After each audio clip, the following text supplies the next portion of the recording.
Hello guys, what's up. Welcome to my channel Sharma ji academy.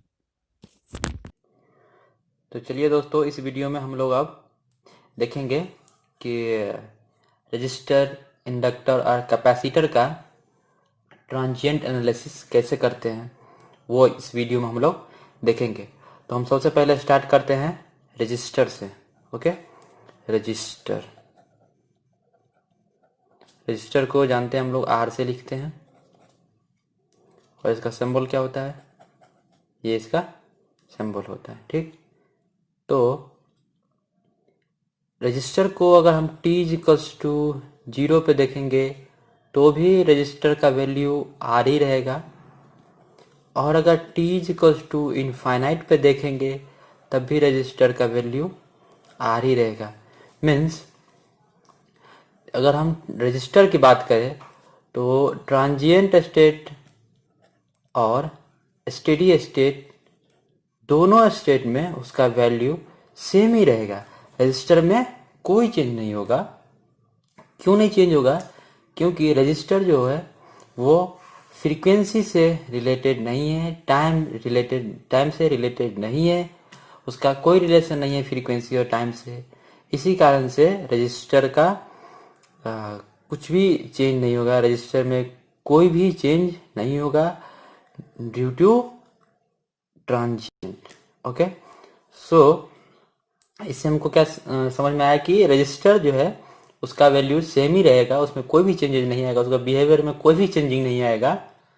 Transient state रहने दो चाहे steady state रहने दो। तो अब हम लोग देखेंगे दूसरा एलिमेंट किसके बारे में? इंडक्टर के बारे में। इंडक्टर को हम किससे लिखते हैं? एल से। और इंडक्टर का क्या सिंबल होता है? ये इंडक्टर का सिंबल होता है। अब क्या करेंगे? अब इंडक्टर को इम्पीडेंस के फॉर्म में अगर हम लिखेंगे तो क्या लिखेंगे? जे एक्स एल लिखेंगे कि नहीं लिखेंगे? लिखेंगे। अब इसी को थोड़ा सा और आगे बढ़ते हैं। जे एक्स एल को क्या लिख सकते हैं? Omega L. एक्स एल को क्या लिख सकते हैं? Omega L. हम फ्रीक्वेंसी डोमेन में लेके चलते हैं। Okay, omega L. अब कॉम्प्लेक्स नंबर में या लाप्लास ट्रांसफॉर्म में आप कहीं पढ़े होंगे S is equals to J omega. S is equals to क्या पढ़े होंगे आप कहीं भी? कहीं जे ओमेगा। तो फाइनली हम इसको अब क्या लिख सकते हैं? Z L is equals to S L. Final हमारा इक्वेशन ये बन गया। अब इसका हम रिस्पॉन्स निकालेंगे अलग अलग स्टेट में। ओके, चलिए देखते हैं। फर्स्ट हम लेंगे, फर्स्ट रिस्पॉन्स निकालेंगे टी इक्वल्स टू 0 पे। टी इक्वल्स टू 0 पे दोस्तों ये एस कुछ नहीं है, क्या है? ये एक जस्ट एक फ्रीक्वेंसी है, जस्ट एक ये फ्रीक्वेंसी है। एस कुछ नहीं है, एस क्या है? फ्रीक्वेंसी है। और दोस्तों हम क्या जानते हैं? ये क्या है? टाइम है। और हम क्या जानते हैं कि टाइम जो होता है वो फ्रीक्वेंसी के अपोजिट होता है, और फ्रीक्वेंसी जो होता है वो टाइम के अपोजिट होता है। मीन्स टी इक्वल्स टू कहे तो 1/f, या एफ इक्वल्स टू कहे तो 1/t।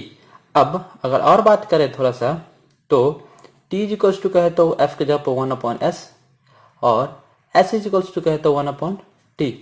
ये दोनों सेम है, ये फ्रीक्वेंसी ही है। ओके, सो अगर हम t इक्वल्स टू 0 लेते हैं तो ऑटोमेटिकली हमारा s इक्वल्स टू क्या हो जाएगा? इनफाइनाइट। क्यों?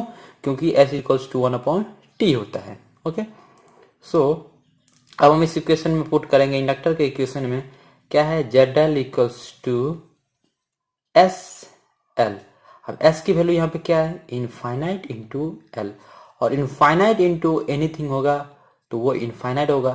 अब इम्पीडेंस इनफाइनाइट मीन्स क्या होगा? Open circuit. अगर कोई भी सर्किट में उस पाथ का अगर रेजिस्टेंस इनफाइनाइट हो, मीन्स इनफाइनाइट रेजिस्टेंस हो, तो वो ओपन सर्किट हो जाता है। तो इसका हो गया ये ओपन सर्किट। अब इसका सेकेंड कंडीशन देखेंगे। सेकेंड कंडीशन में क्या लेंगे? टी इक्वल्स टू हम लेंगे infinite.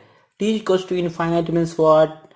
S is equals to 0। क्यों? क्योंकि T equals to 1/s S is equals to 1/t इस फॉर्मूला से। तो अब इसको फिर हम पुट करेंगे z is equals to S L, और s की वैल्यू यहाँ पे कितना है 0 और l की वैल्यू l है, तो क्या हो जाएगा यहाँ पे 0 इंटू एनीथिंग इज 0, मीन्स कोई भी पाथ का रेजिस्टेंस 0 हो मतलब वो पाथ शॉर्ट सर्किट कहलाता है। ये बहुत ही बेसिक है, तो ये हो गया शॉर्ट सर्किट। अब हमको इससे क्या हमको पता चला कि जो हमारा इंडक्टर होता है, हमारा जो इंडक्टर है वो ट्रांजिएंट स्टेट में कैसा रहता है और स्टेडी स्टेट में कैसा रहता है। तो इंडक्टर से हमको क्या पता चला, इस पूरे कैलकुलेशन हमको ये मालूम चला कि इंडक्टर जो है हमारा वो ट्रांजिएंट स्टेट में ओपन सर्किट की तरह वर्क करता है और स्टेडी स्टेट में शॉर्ट सर्किट की तरह वर्क करता है। इसको याद रखना है, ये हमें जब हम प्रॉब्लम सॉल्व करेंगे आगे जा करके तो वहाँ पे हमें ये चीज़ अप्लाई होगा। ओके, अब नेक्स्ट हमारा एक छोटा सा बच गया पार्ट, कौन सा, कैपेसिटर। अब कैपेसिटर के बारे में हम लोग देख लेंगे। कैपेसिटर, चलिए थर्ड वन क्या है, कैपेसिटर। कैपेसिटर को C से लिखते हैं, इसका सिंबल 2 प्लेट होता है, पैरेलल प्लेट ऐसे होता है। अगर दोनों पैरेलल प्लेट छोटा बड़ा हो गया तो वो बैटरी कहलाएगा, इसलिए बी केयरफुल। अगर आप इंजीनियर बनने जा रहे हो तो ये छोटी सी बातों को ध्यान जरूर रखना है कि कैपेसिटर का दोनों प्लेट पैरेलल और सेम होना चाहिए और बैटरी का एक छोटा और एक बड़ा होना चाहिए। ठीक है, तो चलिए अब कैपेसिटर में भी डायरेक्ट इसका फॉर्मूला, अगर हम इम्पीडेंस की बात करें तो जैसे यहाँ पे क्या हो गया था जे ओमेगा एल इंडक्टर केस में।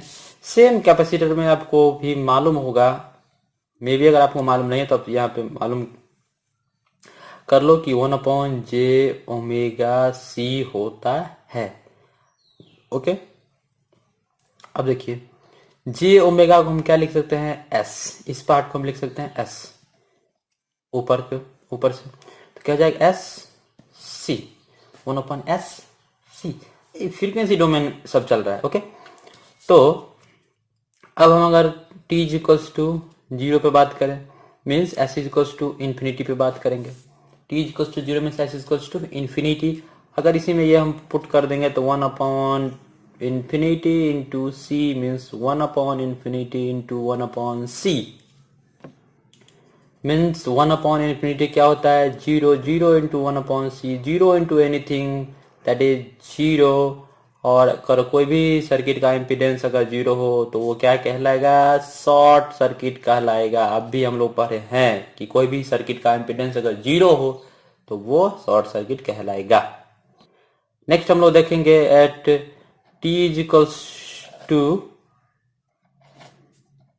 Infinite means s is equals to 0, तो s पुट कर दो यहाँ पे value, zc is equals to 1/0 into c, तो 1/0 इंटू 1/c, और ये वैल्यू क्या होता है इनफाइनाइट। सो इनफाइनाइट इंटू 1/c, और इनफाइनाइट को किसी भी चीज से मल्टीप्लाई करोगे क्या होगा इनफाइनाइट। और किसी भी सर्किट का इम्पीडेंस इनफाइनाइट है, इसका मतलब कि वो ओपन सर्किट है। अभी हम लोग भी पढ़ लिए दोनों इसका।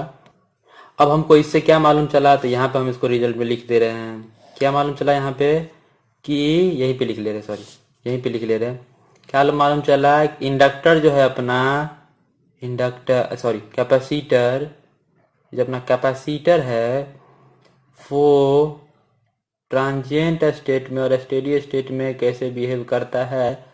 तो ट्रांजिएंट स्टेट में क्या हो जाता है, देखिए t इक्वल टू 0 पे क्या हुआ है, शॉर्ट सर्किट हो गया है, और स्टेडी स्टेट में ओपन सर्किट हो जाता है। तो ये कैपेसिटर का कहानी है। ओके, ट्रांजिएंट एनालिसिस अगर इसका करेंगे तो ठीक हो गया। अब हम एक छोटा सा क्या करेंगे, इतना कहानी को छोड़कर एक छोटा सा टेबल बनाएंगे और वो टेबल को याद रखेंगे। बस छोटा सा टेबल बनाएंगे, देखिए R, L और C, तो यहाँ पे ये क्या है हमारा एलिमेंट है, ये एलिमेंट है ठीक। और ये हमारा हो जाएगा ट्रांजिएंट स्टेट और एक हो जाएगा स्टेडी स्टेट। ओके, ये टेबल बनाएंगे हम लोग एक।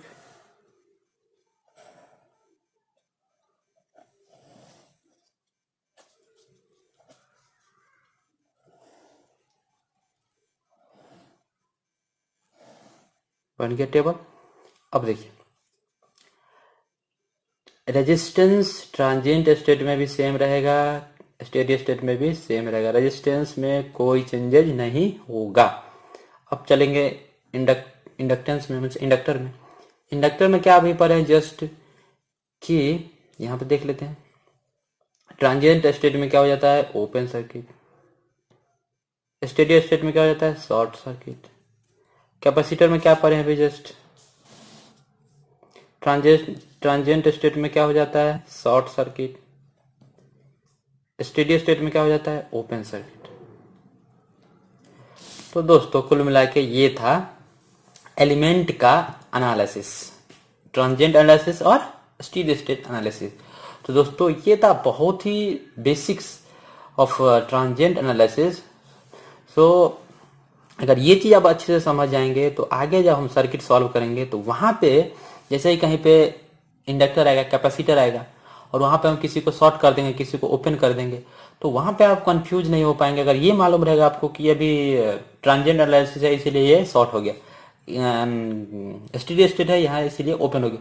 अगर ये पूरे फंडामेंटल आपको ये यहाँ पे क्या हो रहा है ये सब अगर आपको मालूम हो रहेगा तो वहाँ पे आप फटाक से क्या क्या करना हो, या यहाँ पे इस कारण से ये ओपन हो गया क्योंकि ये अभी जैसे कहीं पे इंडक्टर रहेगा उसको ट्रांजिएंट स्टेट में हम ओपन कर दिए, तो अब समझ हाँ क्यों ओपन किया, क्योंकि इंडक्टर है वो ट्रांजिएंट स्टेट में ओपन की तरह बिहेव करता है इसीलिए। तो ये सब हमारा फंडामेंटल कुछ है। और इसमें और कुछ आती है जैसे कि इसी कारण से हमारा जो इंडक्टर होता है वो करंट को मतलब सडन चेंज नहीं होने देता है, सडन चेंज करंट नहीं होने देता। क्यों, क्योंकि देखो जैसे ही करंट उसमें पास होगा तुरंत ये ओपन हो जाएगा और सडन उसमें करंट कोई चेंज नहीं होगा। ओके, ये ओपन सर्किट हो जाएगा।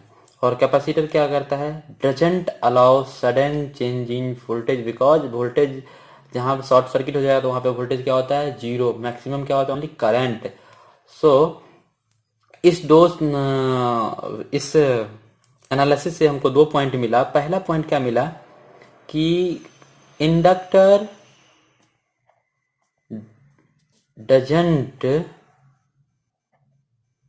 Doesn't allow sudden change in current, sudden change in current. Okay, and दूसरा पॉइंट क्या मिला कि कैपेसिटर